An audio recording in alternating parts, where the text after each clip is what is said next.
Welcome to American Education FM, everybody. I'm Dr. Sean Brooks.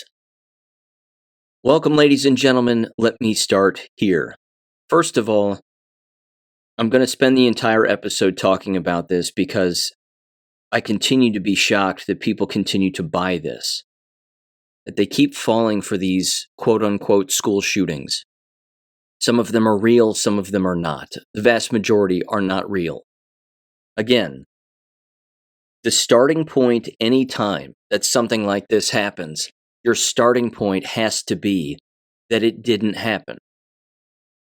Once you start there, then you can start to pick up on the tone, the actions, the moves, the visuals.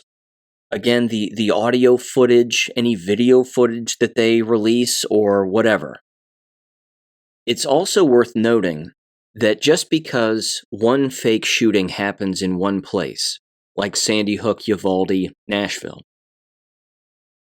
that it doesn't have to be the exact same script from quote-unquote shooting to shooting. Again, a lot of these scripts are different from one another, and that's fine. I mean, they get to be. They don't have to be exact copycats, but you can pick up on so many similar patterns that this is a massive fraudulent crime that's taking place. And ritualistic trauma, which I've, again, been over on the show endless times before. But just like any criminal or any gang or criminal organization that engages in the same kinds of crimes, you're going to see the same patterns emerge with their crimes. And again, this is fraud. They're telling people that something happened when there's ample evidence that it didn't. In fact, there's more evidence that it didn't than there is that it actually occurred. And then, of course, there's all these additional parts of which some people comment on and some people don't. And it's all designed to manipulate and confuse people. I have so much that I want to talk about regarding this. Again, I'm going to read through a great deal of information. I'm going to play a great deal of audio here, and I want you to hear this and hear it with an open mind so that you can stop being manipulated by this. Again, one of the major umbrella points, so to speak, that I'll mention here is that without a moment's thought, endless individuals immediately fall right back into the matrix when it comes to these so-called school shootings. Every single time. All these people claiming to be awake, even people who name the Jew on their own shows and their own platforms and whatever, they still fall for these fake school shootings. Again, are they stupid? It's possible. It's also possible they're bought off to believe them, that they are told to believe them and to run with a particular narrative. So let me explain again, just sort of this one massive umbrella point, which again, it just continues to blow me away. Without hesitation, everybody falls back into, I trust the media, I trust Joe Biden, I trust law enforcement, three-letter agencies, and government. That's instantly what happens with all of these people, whether they are awake or not, whether they, again, believe that school shootings are real or they aren't. Just like anything else in life, there has to be evidence, but with these people, who again claim to be awake and have all of these followers and, claim to be conservatives and we hate government and we hate Joe Biden and we hate the media, without hesitation, they all fall back into loving all of them in the blink of an eye. It's pathetic. And it's disgusting. I threw together a Substack about this, basically as it was happening. And I could not believe what I was hearing and seeing, both on the television and then even on X. I couldn't believe it. I couldn't believe the number of people that were blindly falling back into the matrix and or pushing their own narrative, knowing that it didn't happen. Again, without having any evidence that it actually did happen. And then speculating more on an X space than the mainstream media was speculating. Because no one had any answers, because no one has any evidence. I understand there's a manifesto. I'm going to read it to you. And you're going to get a taste as to whether or not a 15-year-old girl actually wrote it or not. I don't think so. Yes, I know there's a picture of her also, of this particular individual, if this is, the person to be believed to be some so-called shooter. But the point is this. I wasn't there.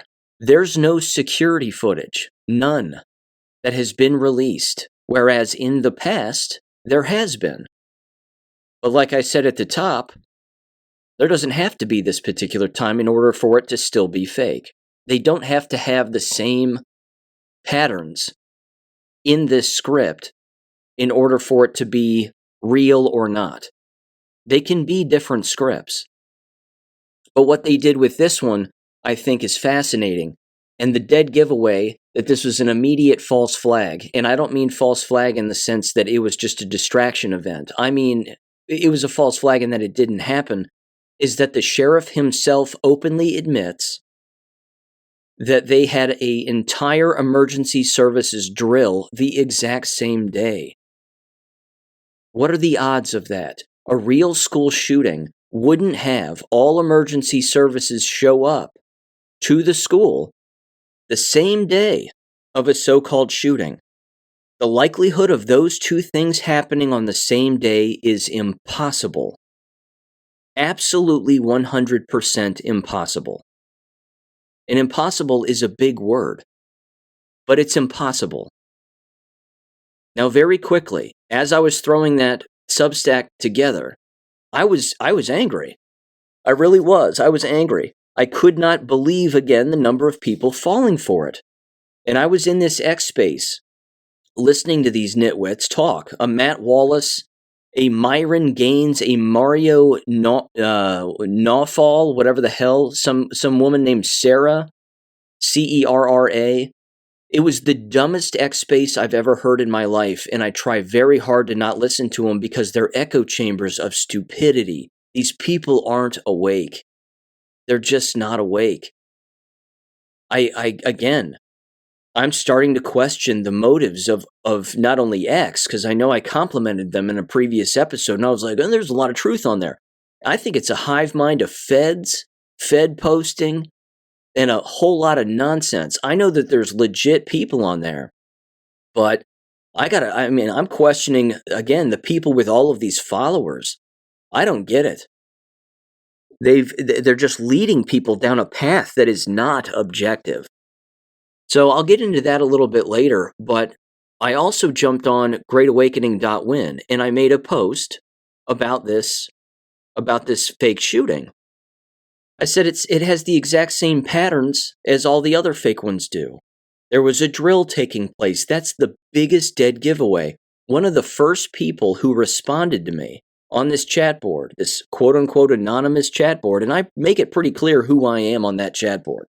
But I've been kicked off dozens of times, and I just got my account again banned permanently on that account or on that website for making that post and then responding to one person who responded to me. They responded to me, you can't make this up. And they openly said, whatever, it happened. My brother was a first responder. That old story. The old, my brother was a first responder, or I have a family member who was there, so when I say it happened, it happened. Here's what they exactly said. They said, my brother was a responding officer. It's not fake. It's great that we're eager to investigate things here, but part of investigation is a process of coming to a conclusion. Starting at a conclusion, it's fake, is not an investigation. And the fact that my brother is there means that I know it's real. I can't even believe I'm saying this. I can't believe that they actually typed this. And then they said, and the fact that I said that, okay. And then they went on, and they said, which really makes a person question how much investigation is going on here these days. So you see, this method of eagerly shouting, I know what's going on, before investigation plays out really undermines the credibility of what we're supposed to be doing here. Have a good day. I responded, and I said, Fed post, fuck you, Fed. That's it. And then that got me kicked off.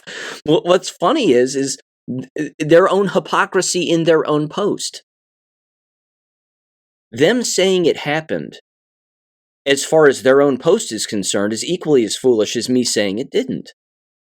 But because I said F you Fed post, my account got nuked, while they, this individual, in this chat thread, continued to respond to just about every single person who was questioning something in it. I mean, it almost proves that this is a Fed post. I mean, what if I got on there and said, well, my brother was there, and he told me it's real, and here's what's going on, and whatever else. People would just believe that too. So me getting on an anonymous chat board and saying the same thing that he said is equally as foolish. There was this, which was funny, which was actually a higher rated post on greatawakening.win. Mine got whatever it was, 61 likes. This one had 200 and some odd likes. And here's what it says. It says 12:14. Biden posts about Sandy Hook, after which he immediately posts about banning assault weapons. The last time he said this, there was a mass shooting shortly afterwards. Well, looks like history is repeating. Here was Biden's tweet at 10:45 a.m. on the so-called day of the shooting. He said, 12 years ago today, the community of Newtown, Connecticut, and their entire nation were forever changed when 20 innocent children and 6 brave educators were gunned down at Sandy Hook Elementary School by a single individual armed with a weapon of war. Jill and I still grieve this unimaginable loss and continue to pray for the victims' families and others traumatized by this senseless violence. I remain hopeful that we will continue to make progress in our fight against the scourge of gun violence. This hope is rooted in the history of what we have accomplished already and the strength of all of the survivors of gun violence that I have had the privilege of working with during my career, unquote. And then he posts later, or at least he did, I think, earlier that morning, maybe an hour earlier, about an hour and a half earlier, a simple black meme with a White House logo at the bottom that says, ban assault weapons. And then later on in the day, of course, the headline, at least 5 dead, because they couldn't figure out how many dead people there were apparently in this school. So they started off with 5 dead, more wounded, at a Christian school in Wisconsin, police say. There weren't 5 dead. How do you get that number wrong? Again, these are specifics in any crime that immediately happens where you would instantly know the number. But no one could get the number correct. It was 5 dead, then it was 6. Well, now it's only 4. Well, 2 are wounded, and the rest aren't dead, they're just wounded. Oh, wait, there's 2 dead now, and the shooter shot herself. And they even, again, said that they had, well, what did the sheriff say? You'll hear him in just a minute, because I've got 9 minutes of his first press conference, which, again, let the cat out of the bag. This is the one that was the worst. And he openly said something like, we know who did it, but we're not going to say who. So again, they allegedly knew the number of dead and the number of wounded, but they don't know the age, the sex, or anything else of this particular individual other than this particular individual was allegedly a student in the school. So they know that, but they didn't know the gender of the individual. And they didn't want to release that information. Why? Why does it matter? Everybody's trying to get their story straight. They're working with individuals who are online, who are moving this story around and doing whatever they can to get the same script out there at the exact same time. Again, it couldn't be more fake if it wanted to. The Sandy Hook anniversary, are you flipping kidding me? Are you kidding? Again, I know I'm bouncing around here. And there's almost no way to hit on every single point in any chronological order here. But here's something else that I did as soon as this started to happen. I immediately got on Gab because, again, I learn from the past events, and I don't have amnesia. So I immediately got on Gab to remind people, anybody who pays attention to my account over there. And I said, look, If the media is all covering this in unison, that should tell you it's probably fake. That's usually the dead giveaway first off. And then, of course, the amount of speculation that takes place. If they don't have specifics out of the gate, then that should tell you also it's not real. Something else is going on here. It's Freemasons playing around because first responders are Freemasons. They're all standing around. Again, the ATF was there. How did the ATF get there so quick? Does the ATF live in the town where you are? Are they just instantly there in the blink of an eye? I know that Madison, is a big place, and I fully understand, again, college town. I get it. But that seemed odd. So there's just too many moving parts with all of this. But for people, again, to instantly settle on, well, it happened, and this is horrible, and it's a gun grab, by the way, and, it's a gun grab, and blah, blah, blah, blah, blah. Why don't people just start off with a starting point that it didn't happen? Now show me the evidence it did. A manifesto is not evidence. A picture of a person is not evidence. I can produce that for you. I can make all of that up. I can take a picture of my neighbor walking down the street, write up a manifesto and say they murdered my family, or they murdered my dog, or they murdered whomever. It's completely fabricated. Real evidence is security cam footage of a person engaging in a crime. And the security camera footage is real, not artificial intelligence, not manufactured. Triggers getting pulled, bullets going into people, blood, a body falling down, the whole thing. So before, again, I get into the person's name and the manifesto that was produced, allegedly by her boyfriend, highly suspicious, and then even play a little bit more audio, let me play the sheriff first. And I want you to listen, again, to how political he sounds. Out of the gate, he's political with this, which indicates, again, it's fraudulent, because if it were real, politics wouldn't have anything to do with it. He would be commenting on the facts of the case, not politics. But he gets into politics immediately. Remember, anniversary of Sandy Hook on or about the same day. And Sandy Hook didn't happen. Endless documentaries out there showing ample evidence that the entire thing was fake. Again, I can't believe people are falling for it. I really can't. I'm rubbing my face here, and it's just so disappointing. Again, if everybody's scared because they're going to lose a shekel, is that why? Because they're going to lose a follower or a listener to their show? Stu Peters thinks these shootings are real. He thinks they're all real. Why? Because he doesn't want to get sued? Ladies and gentlemen, if you're afraid of getting sued for telling the truth, then you don't live in a free country. That's communism. And if you self-censor, well, what is that? Self-censorship is censorship. Again, I have the freedom to block people. I have the freedom to not communicate with people. Freedom of speech and freedom of expression goes both ways. But when individuals refuse to look at evidence and piece things together and understand what's really going on, why? Because Alex Jones allegedly got sued? Does anybody even believe that? It's so unconstitutional, it's absurd. I don't even believe any of that. It was all a show. Well, I'm going to lose my show. I'm going to lose InfoWars. We're going to lose InfoWars. How's his show doing now? Did he lose his show? Does he really owe these people billions of dollars? No, he doesn't. The whole thing was fake. It was an entire psyop, in my opinion, to basically scare people into not talking about fake school shootings. Again, real shootings happen, and real school shootings happen, but fake ones do too. Here's the sheriff now. Again, this took place that morning. It's about 9 minutes long of a back and forth, again, him taking questions and a number of other things.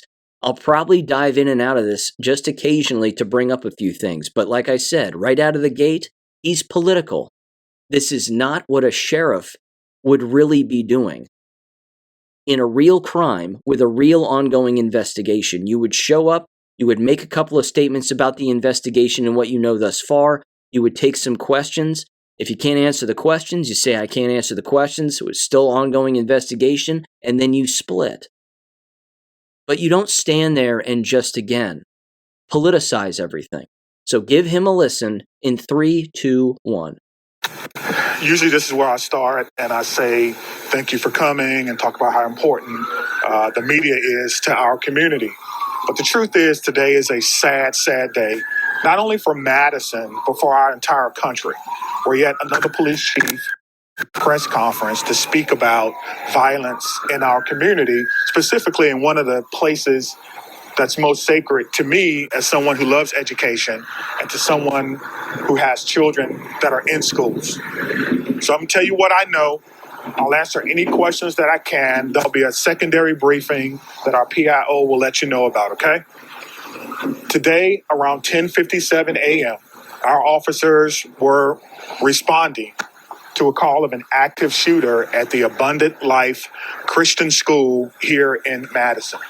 When officers arrived, they found multiple victims suffering from gunshot wounds. We train on this almost quarterly. The last time we trained on this as commanders was approximately 2 weeks ago. The protocols are simple. Stop the killing, stop the dying, find out who's doing this. And the officers did that, and they did that adamantly. We had officers from around the county and around the state that came in support of this particular incident. Officers located a juvenile who they believe was responsible for this deceased in the building. Okay, couple of things real quick. First of all, he said they trained for this 2 weeks ago, and that on this day, multiple emergency services showed up from the entire state to this particular area. So the drill may not have happened the day of the so-called shooting, but everybody in the state was alerted to this. So everybody from all over the state just happened to show up at that school at that day. Still highly suspicious. It still doesn't make any sense. And then he says a call came in at 10:57? Joe Biden's first tweet was at 10:45. So you're telling me that 12 minutes after Joe Biden's first tweet about Sandy Hook, they received a call that there was an active shooter. Come on. Really? I'll keep going here. Give him a listen again. Additionally, the officers began administering life-saving efforts to anyone who was wounded and making sure that those persons were transported. What we know is that a total of about 7 persons were transported from the scene to area hospitals for treatment. We know that at least 3 people have lost their lives, including a juvenile person. I don't have any other information about those persons who have lost their lives, and I'm not going to release that until we have, of course, spoken with family members and ensuring that they are fully aware of this tragic, tragic scene that occurred today. I want to thank all of the law enforcement partners and community members that came out to help, our friends at the ATF. I've gotten calls from our friends at the FBI, the State Patrol, the Sheriff's Office, Monona Police Department, our fire department. It goes on and on and on. Because this is something that we all prepare for, but we hope we never have to do. As you can see, we have a unification center that was immediately set up where parents and guardians and loved ones and grandparents wanted to get information about their loved ones, and we wanted to make sure that they were unified immediately. So we were doing more than one thing at one time. We're still going through methodically clearing that school, clearing every vehicle, and making certain that there's no other threats to this community, which we believe there are none. We immediately alerted our mayor's office, and I've been on the phone with her and her office constantly. We also alerted Madison schools. We put the schools on lockdown, but there's no threats to MMSD schools at this time. But we wanted to make sure that we did our due diligence in this particular case. Again, we're still going through collecting evidence, collecting information, making sure that our community is safe from what is a sad day for our community and for our country. And we have to do a little bit better. I don't have all the answers that you want right now, but I will tell you this. We have some of the best officers in the entire country. Our detectives are amazing. We're going to go and work hard and go through this scene so that we can piece together what exactly happened. Again, there'll be another briefing in about 2 hours. And if I have additional information, I will certainly let you know what that information is. Again, around 10:57 a.m., officers responded to an active shooter. They responded per our protocol. They found the person who they believed was responsible, who was down, deceased. We know that it's juvenile. We know that there are other persons who have lost their lives. We know that we've transported about 7 people after giving them life-saving measures. It's important to notice, too, that about 3 miles from here is our training center. Today, our special event team medics were in training. And so they got to practice in real time. They left the training center immediately and came down here and doing in real time what they were actually practicing for. And there you have it. So their medics were in training as this was actually happening. What are the odds? What are the odds of that? Again, the visuals, okay, let me just describe this before I continue to play his audio. The visuals of what was going on here is you had, again, individuals directing traffic with lights flashing. That's not evidence. You had endless fire trucks. Endless fire trucks. It was almost as if, again, every 3-letter agency and emergency service were instantly on the scene. That does not happen. That doesn't happen at a school with an alleged shooting taking place. If it were real, that doesn't happen. You don't send every fire truck to a school building. What if there's a fire? Then what? They're not at the station because everybody's there. And you heard him say again, we had state resources all ready and all on the scene that very day. The other visuals that you saw, not just because of, again, all of the emergency vehicles and all the lights flashing and all of that ritualized trauma, like, hey, look, there must be a thing going on here. But you just had a bunch of people standing around. They were standing around, smiling, joking with each other, trying to look serious, heads on a swivel, just standing around. Why is everybody standing around? Is that what you do at a crime scene? Everybody just stands around? People in, again, full-blown fatigues, bulletproof vests, helmets. Why is the military there? Or at least military-looking people. Why are they all there? It doesn't make any sense. Again, during this guy's press conference, he's got an ATF agent wearing an ATF coat looking right through the back of his head. I mean, he looks serious. Like, stay on script or else. Again, it's not evidence. It's a show. That's all. I'll keep going with the audio. And that's why training is so important and making sure that we can provide the best possible training and the best possible response for our community members. I'm asking everyone to send your heartfelt wishes and prayers and thoughts yet again to a community, but this time it's my community. Dylan? Yeah, can we start over here with questions? Chief, you mentioned you're a father, you're the police chief here in Madison. What emotions are you feeling right now after going through all that? To be honest with you, I'm feeling a little dismayed now. So close to Christmas. Every child, every person in that building is a victim and will be a victim forever. And these types of trauma don't just go away. And we need to figure out and try to piece together what exactly happened. And right now, my heart is heavy for my community. My heart is heavy for Madison, and we have to come together as a community and figure out what happened here and make sure that it doesn't happen in any other place that should be a refuge for students in our community. Right there. What sort of gun-related policies, if any, were in place at the school, and did the school have metal detectors? I'm not aware that the school had metal detectors, nor should schools have metal detectors. It's a school. It's a safe space. So I don't know. Again, it is a private Christian school. It is not under the authority of MMSDs, and that is something that we'd have to look into. Chief, of the 7 victims, how many are students? How many are teachers? I'm not going to give any information about who the victims are, whether they're student, staff, or parents, because we need to make sure that we can notify people. I think that's the most important thing before we go any further. But police they never fired their weapons. That is correct. Let's follow that one question. I don't know if it's a male or a female, but the police department did not fire their weapons. Thank you. Scott, were there 3 fatalities you mentioned, including the suspected shooter? That's correct. Yes, sir. So 3 total. That's correct. Are the 7 that was transported, are the 3 fatalities within that 7 or addition to that? Yes, within that 7. Yes, thank you. Was the shooter a student at the school? We believe the shooter was a student at the school. Yes.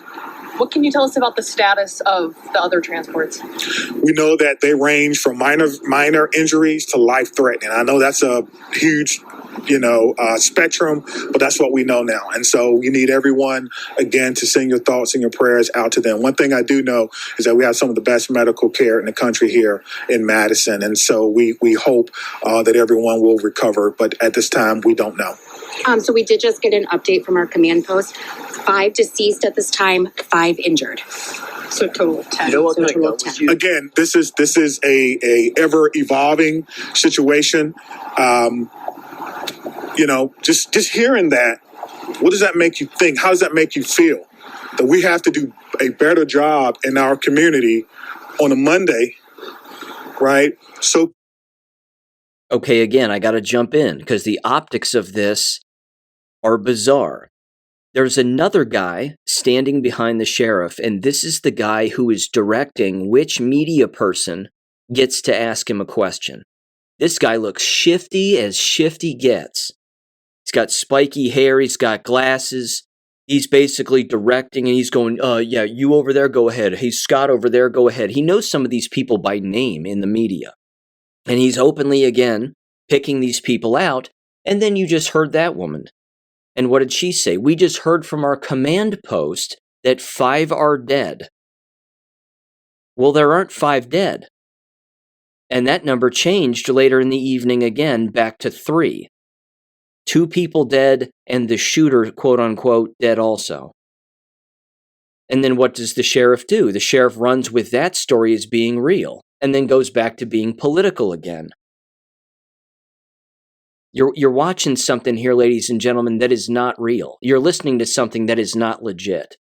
You would not be that inaccurate and then speculate based on the words of one individual and just say, well, this random media person just said 5 are dead, so that must be the case. An objective person would say, I have no evidence that that's the case. I don't know who your command post people are. I don't even know what the hell a command post is. But the fact is that I don't have that information, but we're going to have a press conference later where we will iron out everything and we'll get everybody the accurate information. That's what an objective detective would do. Not go, 5 dead, well, all the more reason why we need to blah, blah, blah. No, it doesn't work that way. I'll keep going with this. Here we go. So close to Christmas that we're updating victims. And so there's a lot of work that has to be done, and we're committed to doing that work. We just ask for your patience. I think the most important part is the reunification, again, that we spoke about, making sure that those persons who were in the schools, whether they're staff, students, or what have you, are reunified, and we have done that. Again, I want to say thank you to all our partners. Again, our friends are here from the ATF. They're going to help us. I heard the question about the gun. I don't know yet, which is why we have a great partnership with the ATF that will help us determine the origin of this gun and where it happened. So I'm gonna leave it at that, and we will have another press conference. Stephanie has the location. We're doing 2:30 at Fire Station 14 in their community room. 2:30, Fire Station 14. Steph, Can you confirm the 5 who are dead? Does that include the shooter? That does include It was, Are the yes. victims it was. students, teachers, a mix? Yeah, again, we're not going to talk about that until we notify all the families that may be involved. Again, this is an ever evolving situation, and we're trying to figure it out. What did you say, Has man? the school been cleared? Are all the students out of the school? The school has been through a secondary clearing. We're doing another one now with the help of bomb dogs, just in case. We want to clear vehicles and things of that nature. So we're going to take our time, and we're going to go through and we're going to do everything that we can. So thank you very much, and we'll see you soon. Thank you. Bye. The sheriff, again, that's the end of it, by the way, but the sheriff made all the rounds. He was on CNN. There was a full press conference that was 30 some odd minutes long later in the day. CBS Mornings, again, that CBS Morning show with Gail and those other dopes. Again, you know, it was just all over the place. Same exact thing. No security footage, though. Isn't that strange? Again, it doesn't have to be the same script every single time. It gets to be different. The last one, of course, being Nashville, you had security footage that was almost immediately released the day of. Instantly. That's not the case with this, of course. Because again, they're probably afraid that security footage would give something away. Now again, if security footage comes out, this is the real evidence, and I'll completely backtrack on everything I'm saying here. But if there's real security footage of a real crime taking place and it hasn't been tampered with, we will see it. But because the so-called shooter, quote unquote, is dead, there isn't going to be a trial. Notice also, which of course means that you're not going to be able to see any of the footage because they're never going to release it. It would be too hard on all the victims. No, that's called evidence. They don't want you to see evidence. Again, the Georgia shooting with Colt Gray and his dad. His dad was arrested the same day. If that shooting took place, because again, there was ample evidence that it actually did happen. I don't know again how, I mean, it was beyond bizarre how the kid got the gun into the building. Was carrying it out of his backpack and it was wrapped up to look like some kind of a poster project or some kind of a project. It goes into a bathroom, pulls it out of his bag, starts shooting some people, and then again is detained by staff members and school security and what have you. And then, of course, is arrested and then whatever, sentenced and thrown in jail. They arrested the dad the same day. So why not the case in this case? And why isn't that public? Where's the parent of the kid who did the shooting? Again, you would have this information. It didn't matter that it was a minor. Colt Gray was a minor. He was a minor in Georgia too. But they gave out his name, like I said, and again, his dad was in shackles that day. So I don't. Again, there's no consistency. Certainly not from a real shooting to a fake one. There would have to be consistency, but there is none. Let me mention this before I mention something else too. I want to go back to talking about the X space and what was happening at the time when people were talking about this, and then I want to get into the money aspect of all of this, because there is a money aspect, as one might imagine. First of all, when I got on that X space, again, everybody was believing it at face value. And people, again, were talking about how, yes, it's a possible gun grab and legislation this and legislation that and, concealed carry permits here. And what about, more school technologies to help prevent this and metal detectors and blah, blah, blah. No one, and I mean nobody, asked the one question, nor did you just hear it there with the media asking those questions. Did anybody say, is there security footage? No one in that X space even asked that question. That's why I'm doubting these accounts are legit. That's why I'm doubting that these people are even real, half of them. And that the numbers of followers that they have are actually real. I attempted to try to speak in that particular X space, and they wouldn't let me. Because, of course, it's moderated by the individual running the thing, which means who's really running it? Is it them? Are they being objective and giving everybody a voice? Or are they just, again, being controlled? get on X, do a space on this right now live. We'll get a bunch of people in there talking about how it happened. I'll contact my source, you contact yours, get them in there, and then we'll make you guys the speakers, and then we'll just leave it at that. And then one of the Krasenstein brothers jumps in, runs his mouth for about 5 seconds. He gets shouted down by somebody else, and then it was, then it was off the rails. Everybody's just bringing up random shit that has nothing to do with what was actually happening. And like I said, no one was asking any questions. I want security footage. I want security footage of a trigger getting pulled. The reason you didn't see the security footage in Parkland, ladies and gentlemen, was because there was evidence that there was more than one shooter in Parkland. There was evidence that Nicholas Cruz, so to speak, wasn't the only person. Now, I do recall, again, in that Parkland case, I recall seeing security footage from inside a stairwell of Nicholas Cruz holding a gun. I saw that with my own eyes. I remember it. I don't have the footage for you. I wish I could reproduce it, but I am certain that I actually saw it with my own eyes. After that, I didn't see anything. Other than, again, what looked like a person in black clothing, black military police clothing from head to toe, completely covered, being carried out of the building and thrown into the back of a truck like a side of beef and then driven away. I mean, I thought that was highly suspicious at the time, too. And then, of course, you had Nicholas Cruz taking a stroll, and then a cop happens to pull him over and then get him on the ground and arrest him and whatever else. I mean, the Parkland thing still confuses me to this day. There were too many moving parts in that one. This one is more open and closed as far as I'm concerned, because, again, the one thing they could show people to prove beyond a reasonable doubt it happened, they're not showing. So what are they showing? They're showing a manifesto. The manifesto angle in these quote-unquote school shootings is now their angle. So look at the manifesto story from Nashville, and let's just review very quickly. In that one, there was no talk of a manifesto at the time. And then all of a sudden, they said, well, we have writings and there's some kind of a manifesto. And then everybody went, what? The old tranny-festo. And then Steven Crowder got on the scene. And to lend him a little bit of credit, so he thought, I think he's bought and sold and a complete shill 100%. He doesn't tell the truth nor dive into real investigations. That's why, again, he has the followers he has. He's a gatekeeper, just like the rest of them. So what does he do? He gets out there and he goes, I'm in contact with a federal agent who was there who has the manifesto. And then time went on, and then sure enough, he releases this handwritten, ridiculous piece of paper with a ballpoint pen and says, this is the manifesto from their journal and blah, blah, blah.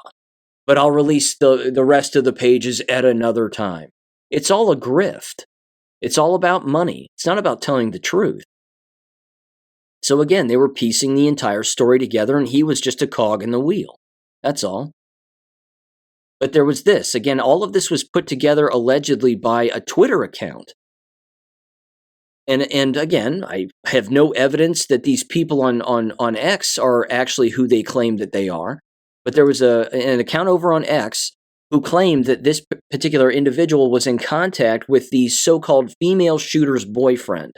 Now, here's, again, how this all got broken down on another online article here. The website is channel2now.com. It says, Abundant Life Christian School shooter Natalie Rupnow, full manifesto revealed. They have a picture of her, 2 pictures of her. She's wearing the same t-shirt in both pictures. And there you have it. Again, allegedly, and this is the alleged part, is that the t-shirt that she's allegedly wearing is the same t-shirt that one of the Columbine quote-unquote shooters was also allegedly wearing. It's beyond strange. It says new information has surfaced regarding a 15-year-old shooter at Abundant Life Christian School identified as Samantha Rupnow, but her real name is Natalie Lynn Runpow.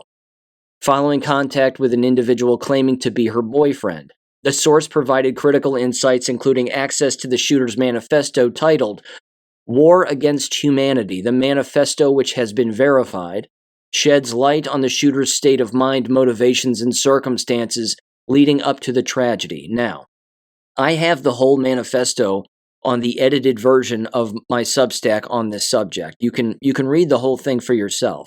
But here's some of the bullet points apparently that are listed within, but trust me, no one puts together something like this. No 15-year-old puts together a 6-page manifesto like this. Doesn't happen.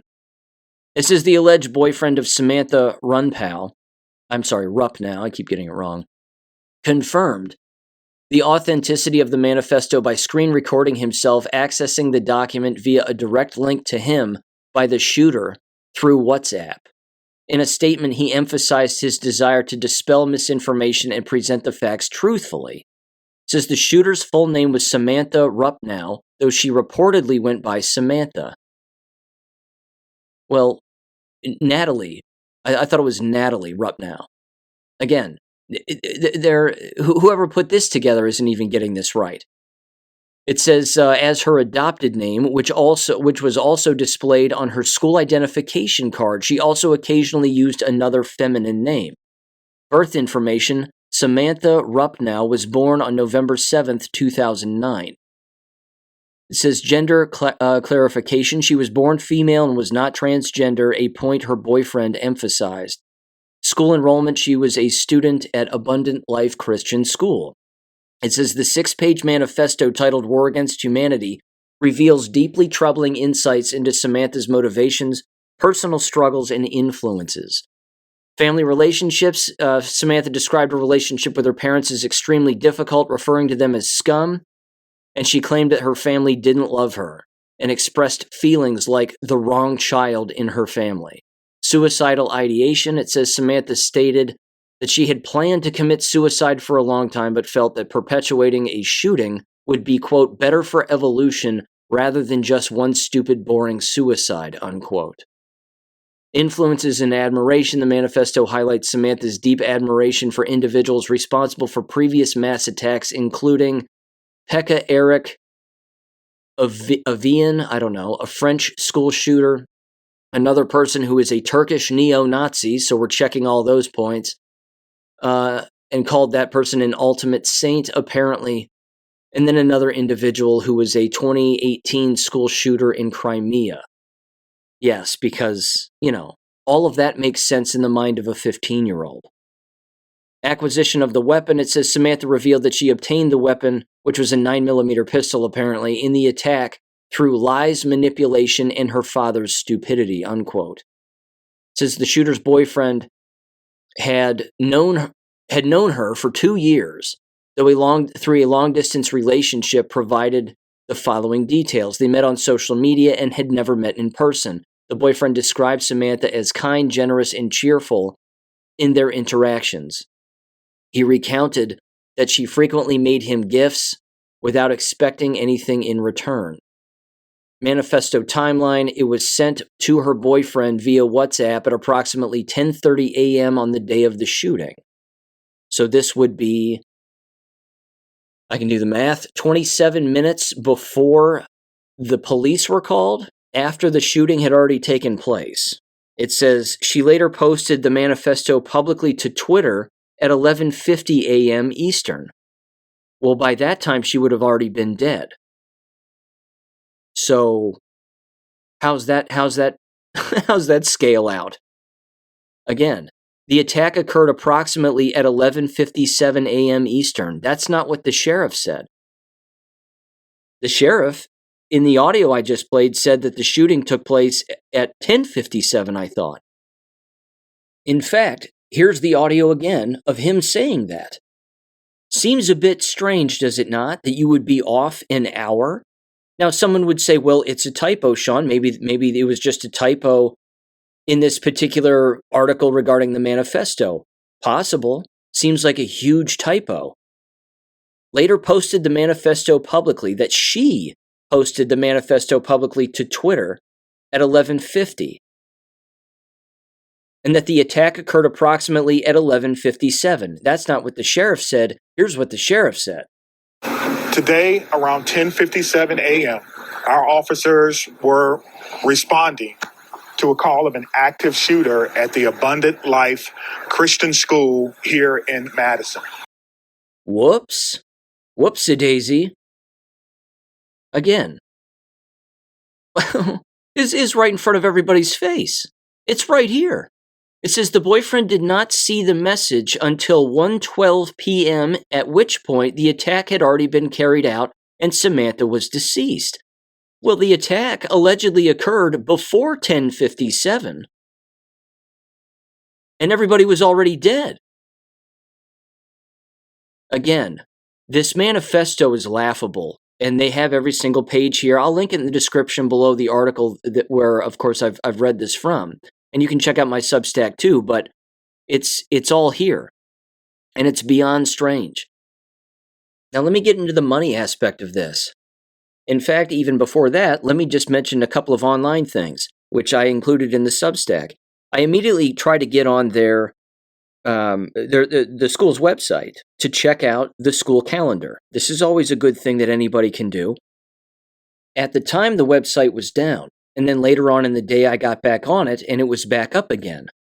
Now, with the website down and the website going back up, you would think that on the front page of a school website, which is standard procedure with almost every single school in America, certainly public schools, but I understand this is a private school, that there would be plastered on the very front page all the locations of where people can come and pick up their children, all of the information about the so-called shooting, and there would be an announcement. There was no announcement on the website.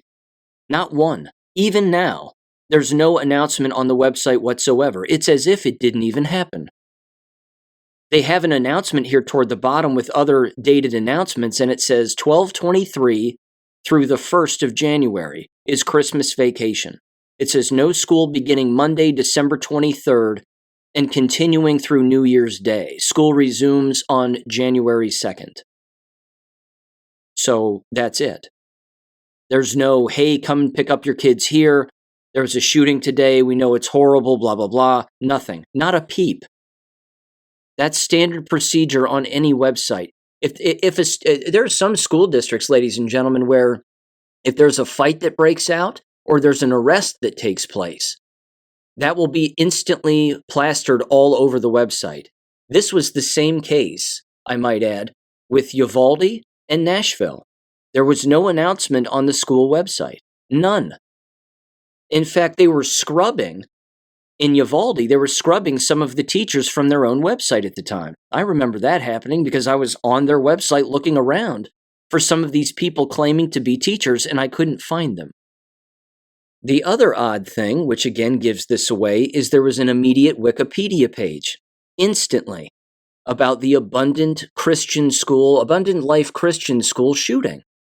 In fact, as soon as you got on any search engine and you looked up Abundant Life Christian School, the Wikipedia page was the first thing to pop up on the right-hand side, as Wikipedia tends to do, on search engines and on web browsers. I thought to myself, you've got to be kidding me. Somebody already put together a Wikipedia page about this? Why? Is that standard procedure in a school shooting? To instantly have a Wikipedia page ready to go? Again, who believes this? Now, as far as the money goes, I just bounced over to GoFundMe, and I typed in the name of the school, and there were 3 posts that popped up. Only one of them, though, has to do with the actual so-called shooting, and it was titled, Help Abundant Life Christian School Families Heal and Recover. It says, Challenger Strong, Prayers for Abundant Life Christian School, organized by a April Landfire, if that's her real name. It says, quote, It is with a heavy heart that I ask our community to come together for our brothers and sisters at Abundant Life Christian School. On December 16th, 2024, the lives of 9 families changed forever in a gut-wrenching tragedy in our community. 9 lives? I thought there were 3 dead and 5 wounded. That doesn't total 9. Unless I'm bad at math and I have amnesia. Again, none of this matches up. This is the human element. This is human error. That's why when they do all of this, there's endless clues that it didn't happen because no one's on the same page. It says a teacher's life was lost while trying to aid a student. A student's life was lost. 2 students are in life-threatening condition. and 4 more will take months, even years to heal from what happened at the hands of another classmate. How did they know all of that? How did they have all of those details? It says, as a parent of ALCS's sister school, Lighthouse Christian School, I personally know the students at ALCS. I am not at liberty to release names, but I can share that one of the students in critical condition has a close relationship to LCS. As the principal of LCS said today, quote, Abundant Life Christian School is not just another Christian school across town, they are our family. We share students, siblings, sports teams, and worship activities. Their pain is our pain, their grief is our grief, said Pastor Tina Sierra. It says, and as the community member of Dane County, ALCS's grief is also our grief. How easily this could have been our child, our sister, our wife, our nephew, our father. Again, no brothers in there. So again, it doesn't make any sense. It says, please consider donating to help with funeral costs, medical care costs, and anything else our ALCS family may need. Hug your kids a little tighter and say a prayer for those unable to do the same. Do you have any idea how many donations are available for this particular GoFundMe site? 2. One for $10 anonymously, which at this time, as I'm looking at it, is 13 hours ago, and one for $50 from a Cassandra Schwartz every single time, 3 hours ago. They're asking for $25,000, and they've only raised $60. Really? Now, let me mention this before I mention the United Way, because the United Way has apparently got involved in this, thanks to M for sending this my way in a text thread that I'm associated with Sandy and Jesse also. But this again is beyond odd, because someone would say, well, Sean, in Uvalde, Texas, you went over all the GoFundMes for all the kids that were allegedly killed and involved in all of that, and all of the parents and family members. And it was tens of thousands and hundreds of thousands of dollars that were exchanging hands and being sent to these people. Yes, it certainly was. Because it was money laundering.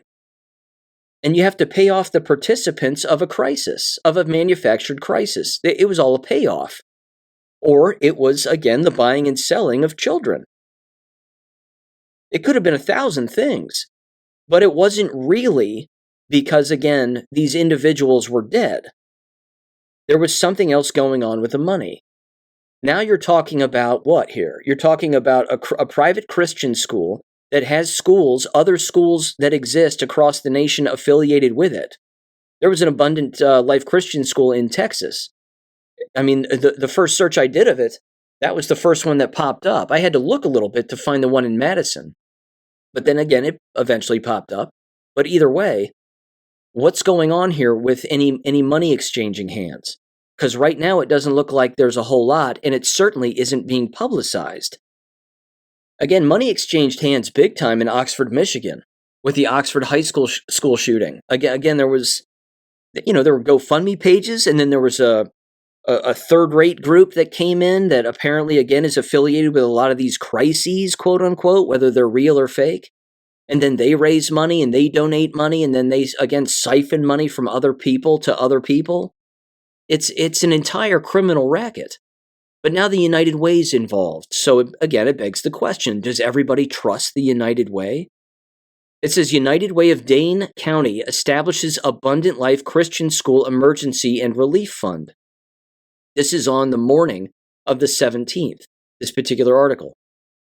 Again, it says, quote, in response to the devastating and fatal shooting at Abundant Life Christian School, ALCS, on Monday, United Way of Dane County has established an Abundant Life Christian School emergency, and recovery fund. It says all funds raised will go directly to ALCS to support those impacted by the tragic events.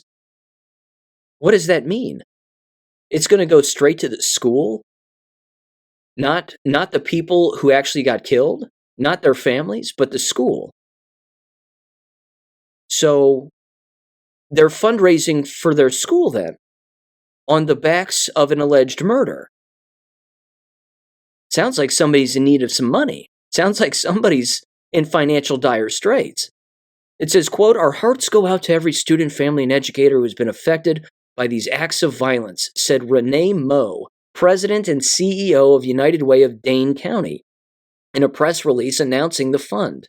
Quote, "While our collective reality is forever changed, United Way of Dane County stands ready to help our community recover.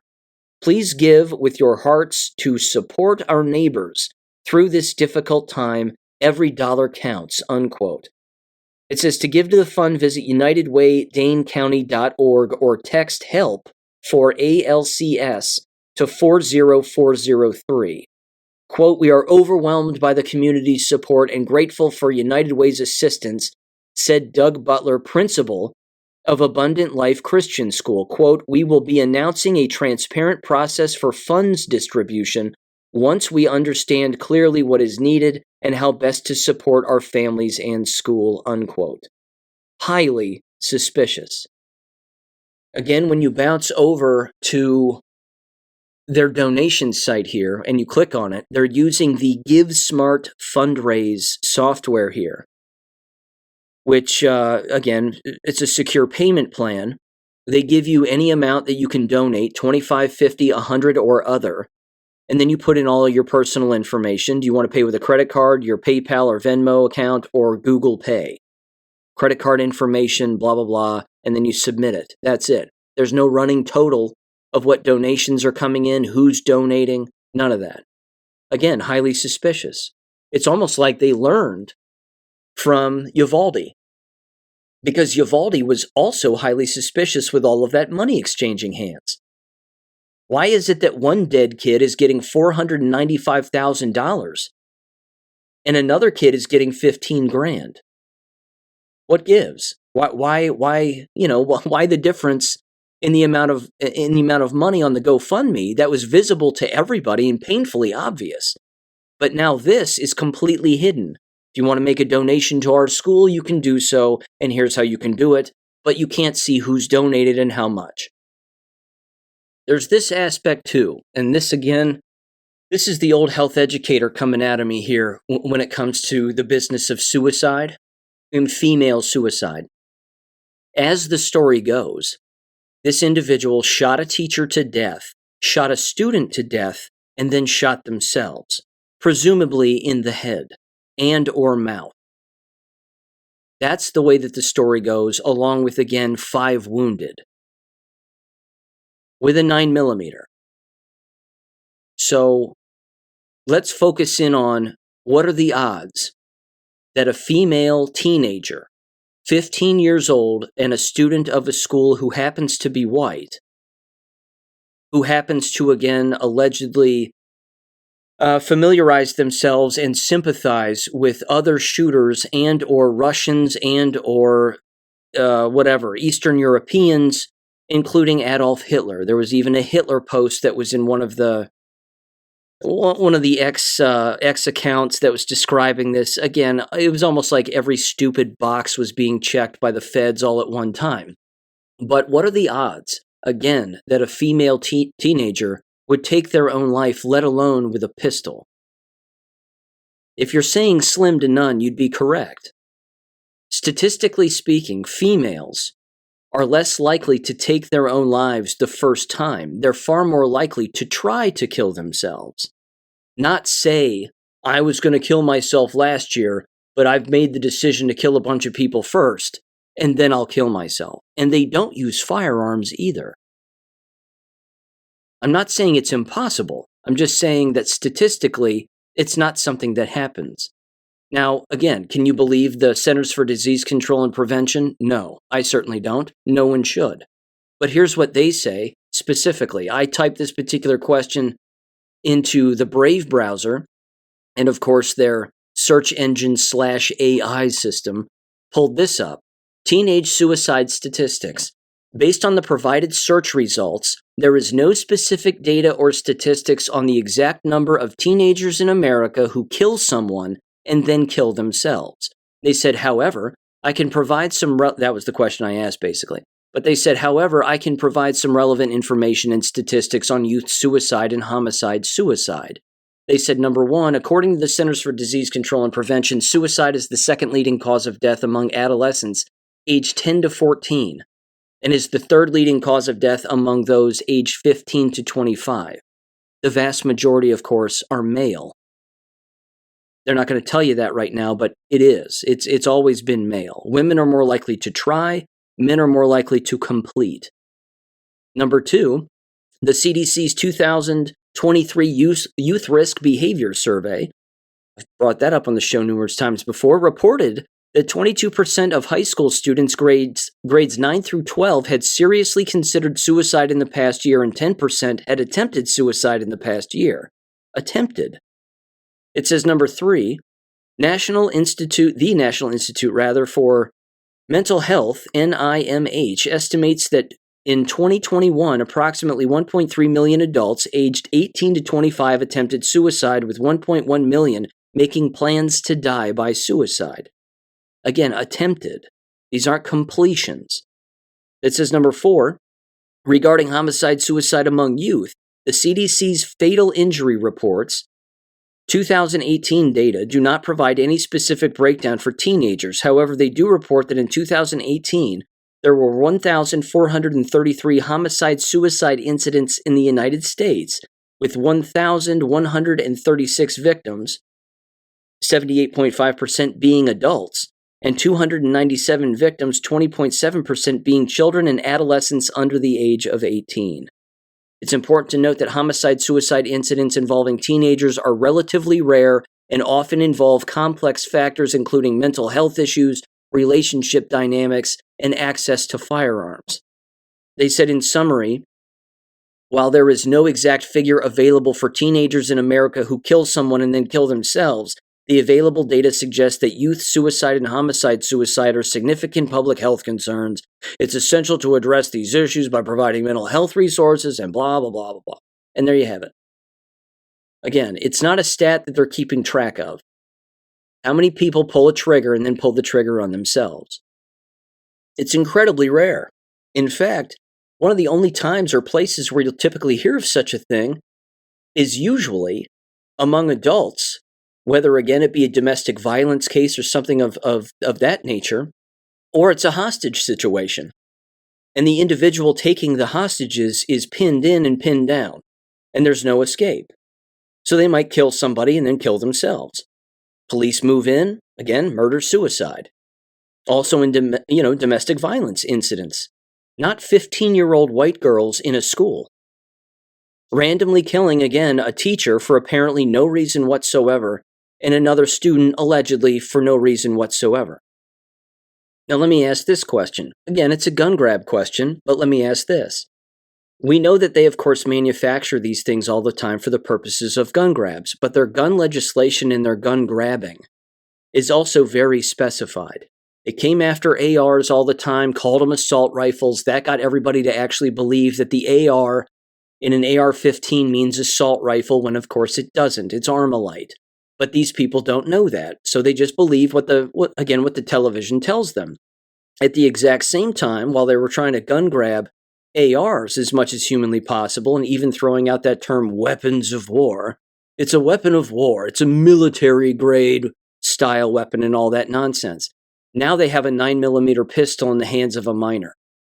Ethan Crumbley really used a 9mm pistol. He was a minor also. So now you have another individual with a 9mm pistol.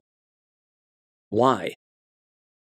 What are they trying to do with 9mm pistols, let alone 9mm pistols in the hands of minors? Are they trying to raise the age even more for owning a pistol in the future? Is this going to set the stage for more gun legislation in the state of Wisconsin and raising the age to buy a pistol from whatever it is, 21 until, 25 years old? Do pistols, again, have to be locked down again inside the homes of people who own them in the state of Wisconsin now? Is that the scheme? Again, if this person had parents and there's a manifesto out there calling their parents scum, wouldn't you think that immediately there would be massive investigations on said parents? that police would be knocking on their doors immediately, just like they did the Crumblies, chasing the Crumblies down, all throughout the course of the night, claiming that they're on the run. Again, where's the parents of this supposed Rupnow gal? Here's one of the ways, too, I think, that you can tell, again, that this didn't happen. When I was watching this again live, I had Fox News on my iPad as I was typing away and, again, digging on the internet looking for information on all of this. And, again, like clockwork, Fox News brought in the same people that they always bring in every single time. They have a special investigation unit retired guy from New York City, this old-timer, who comes in, and he was there during the Nashville thing. Same guy. He shows up, and he starts running through all the talking points that you would expect. Again, gun-sniffing dogs in schools, and that might have to be a thing now in the future, and metal detectors and new technologies and new this and new that. No one was asking about security footage of any of this. No one was even asking, let alone showing anything. But he wasn't the only familiar face. There was also this woman, a retired FBI agent by the name of Nicole Parker. She was a guest on the show with, again, Martha McCallum also. They brought her in. Again, she was immediately on Skype or Zoom or whatever, and there she was talking about, again, all the same talking points. Well, I wonder if there's a manifesto and, any parental involvement and what did they know. I mean, she's hitting on every single point that would lead lawmakers to believe all this nonsense and then, quote unquote, do something about it. Like they always, again, like to say, something has to be done about this. Just do something. And then everybody screams and cries, and it's beyond pathetic. But it's the same players. Same players showing up saying the same things every single time. Ladies and gentlemen, if it was a serial killer, it would be painfully obvious who the serial killer was. Because they do the same things over and over again. The serial killer is government, 3-letter agencies, law enforcement, and yes, American schools.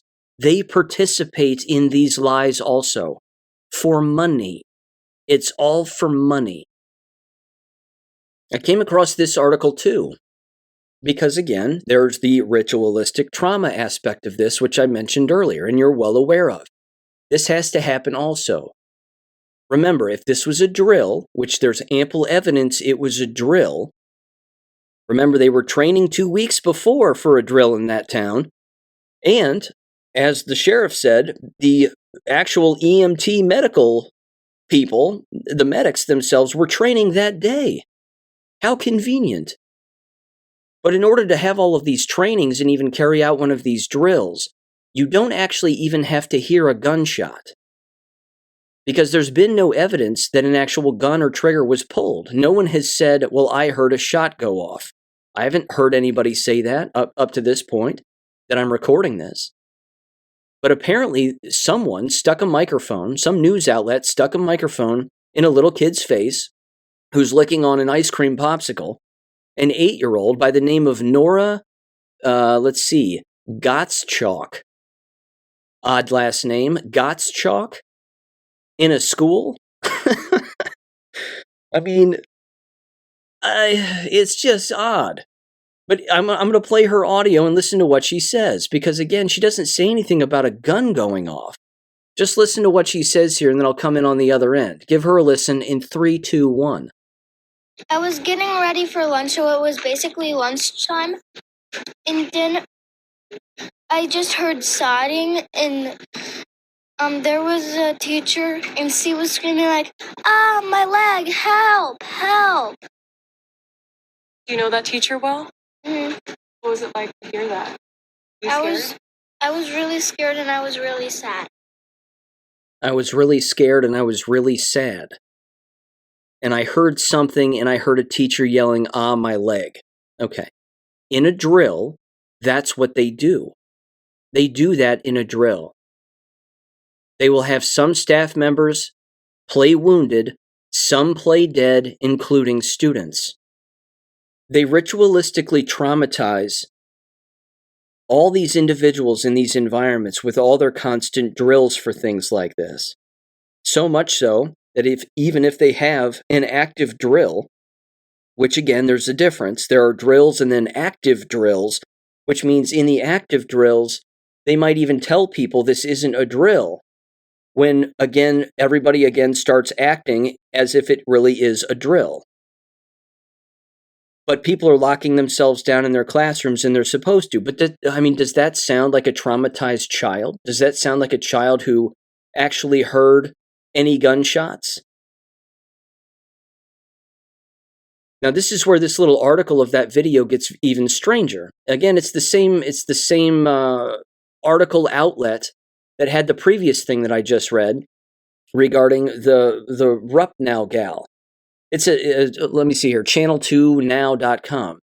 It says an 8-year-old student, Nora Gottschalk, honestly, again, the last name, described the terrifying moments she experienced during the shooting at Abundant Life Christian School in Madison, Wisconsin. Again, there's no proof that this student is actually a student there. Quote, I was getting ready for lunch, so it was basically lunchtime, and then I heard shooting, she said. That's not the word I heard, but either way. She said Nora recounted, and then there was a teacher, and she was screaming like, ah, my leg, help, help. Nora confirmed she knew the teacher who was calling out for help, adding, I was really scared, and I was really sad. Other students shared similar accounts of the chaos that unfolded inside the building as gunfire and screams filled the halls before law enforcement arrived to evacuate them. Quote, I heard gunshots and screaming, and it was all really scary, one student told the reunification site, where families were brought back together following the incident. The shooting triggered an immediate lockdown, with students quickly being notified that, quote, this is not a drill. Many students, fearful and uncertain, turned to technology to maintain contact with their families during the ordeal. Quote, I was texting her on my watch, one student shared, referring to communication with their mother. Parents anxiously awaiting news expressed immense relief when they were able to reunite with their children. Quote, there's no better feeling than knowing your kids are safe, said one mother tearfully after embracing her child. The student's firsthand account highlight the fear and trauma experienced during Monday's tragedy as the community continues to process the devastating events, unquote. Again, where's the security footage? Where is it? To ritualistically traumatize the people in the environment, all you need is any audio whatsoever. You don't need gunshots. All you need is somebody screaming for help. And then they come over the PA system and they say, lockdown, this is not a drill. This is an active situation. That's how you traumatize everybody in the environment. That's how you get everybody in the environment to believe that something happened when it didn't. And then again, is it possible that the people inside the environment, in particular the adults, administration, etc., all the adults in the building, that they went along with this? That they went along with this lie? Yes. That's a difficult pill for people to swallow. How is it that all these adults would just go along with this? Well, money talks. And the distribution of money among staff members for playing along, that can happen. It's called fraud. So it is a thing. It does take place. It does happen. Well, gosh, Sean, that's a lot of people. They'd all have to keep that secret. Uh-huh. And they do. So here's the thing. In summary, and I'm going to put this down now, and this again will wrap up the episode, but in summary, the people on X who claim to be awake are dead asleep.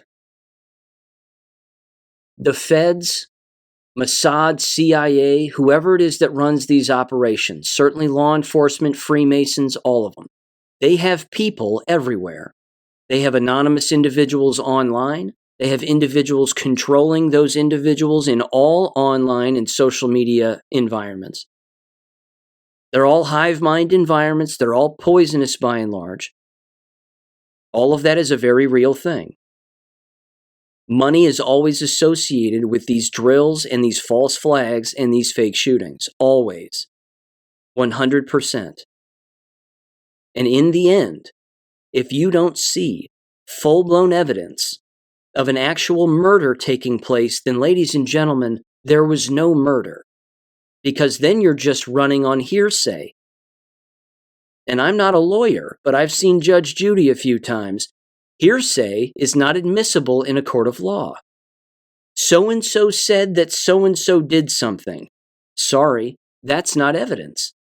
It just isn't.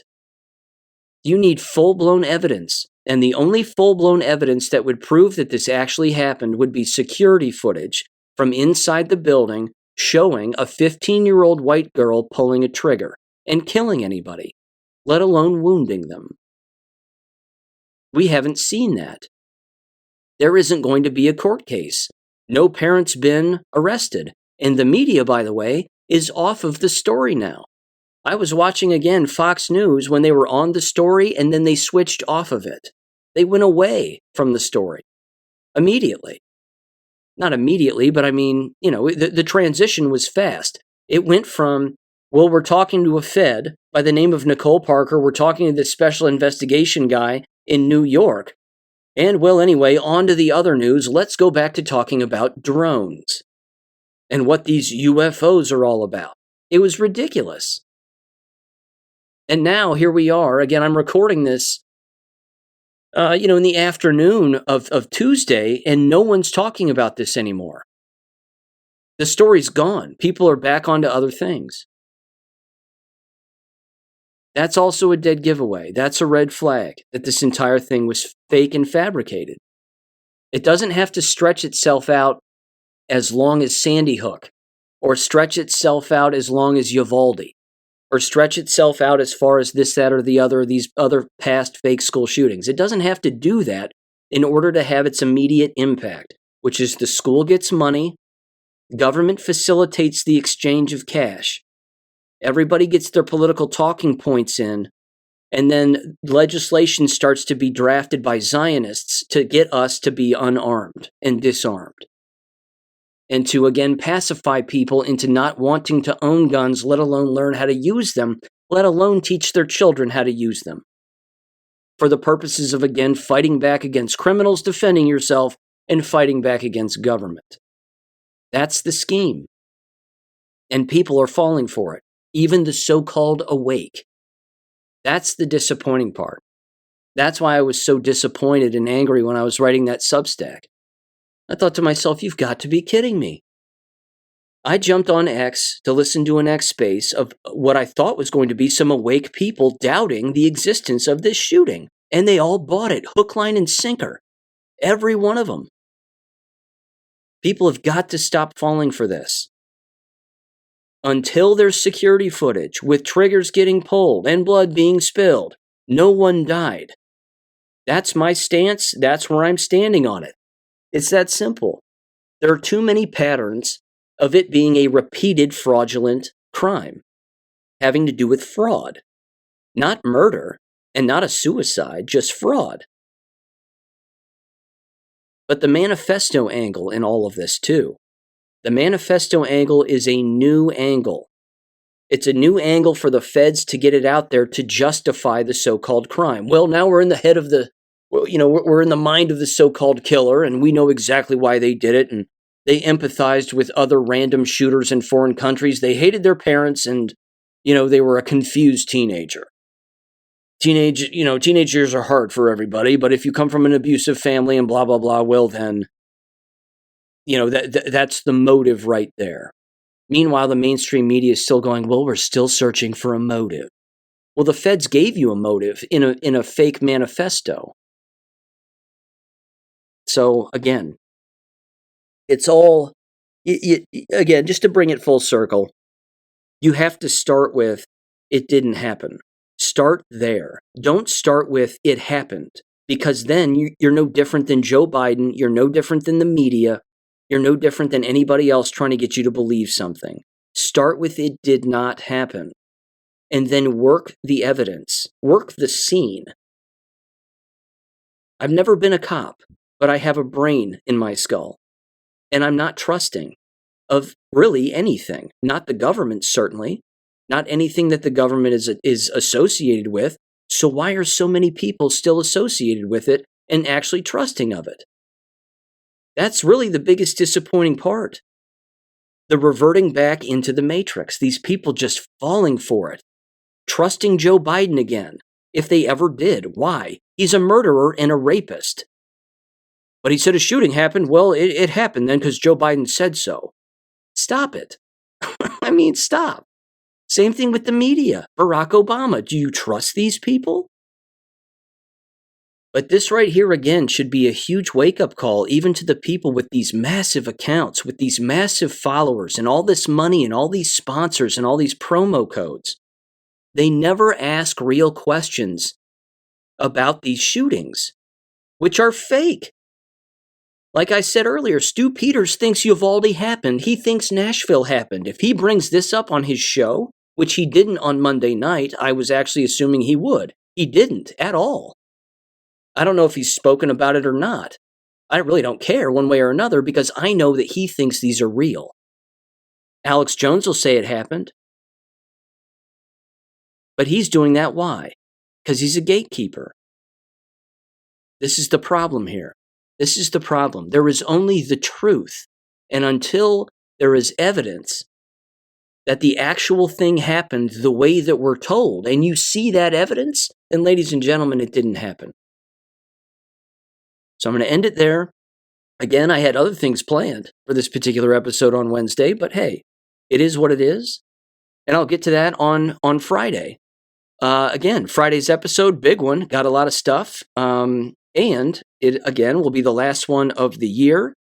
And then coming back from the new year, Dr. Robin McCutcheon is going to be on the show again, sharing lots of different thoughts, including news from Marshall University, which is remarkably awful, as one would expect. She said it's totally becoming more totalitarian over there than one might imagine, but we can imagine it. So with that said, ladies and gentlemen, thank you for listening as always, and I'll catch you on Friday. Peace. Thank you for listening to American Education FM. Make sure and check out AmericanEducationFM.com for more information. Take care and God bless.